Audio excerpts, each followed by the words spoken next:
Hallo, heute möchte ich Ihnen mein Buch Hilfe, ein Erlebnisbericht einer psychosomatischen Reha vorstellen. Dieses Buch habe ich nach einer 5-wöchigen Reha geschrieben und richtet sich an alle, die mit dem Gedanken spielen, eine Reha anzutreten, sich aber unsicher oder gar ängstlich sind, diesen Schritt der Hilfe anzunehmen.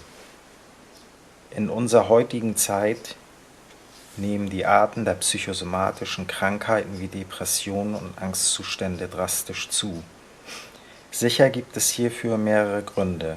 Einer der häufigsten Auslöser sind die Situationen am Arbeitsplatz und den oftmals völlig überforderten Führungskräften in puncto Sozialkompetenz. Nur wer mag schon darüber reden, wenn die betroffene Person nicht einmal im Freundeskreis, geschweige denn unter Kollegen Verständnis und Unterstützung erfährt. Mit diesem Buch möchte ich allen Betroffenen und Nicht-Betroffenen Mut machen, sich zu öffnen, Hilfe anzunehmen und anzubieten. Ich berichte über meine Erlebnisreise einer psychosomatischen Reha mit allen Höhen und Tiefen, mit Erfahrungen nach der Reha und deren Auswirkungen auf mein Leben. Vielleicht denken Sie jetzt Depressionen, Angstzustände, das kann mir nicht passieren.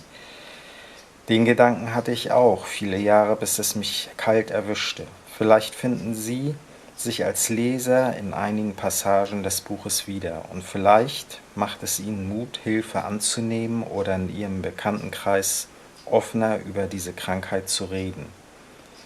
Ich kann jedem nur ermutigen, die Hilfe anzunehmen. Sprechen Sie mit Ihren Ärzten, die Ihnen bei dem Ausfüllen der Anträge sicherlich behilflich sind. Ich habe wirklich nur gute Erfahrungen mit meinen Ärzten gesammelt. Denken Sie mal dran, es kann uns alle treffen.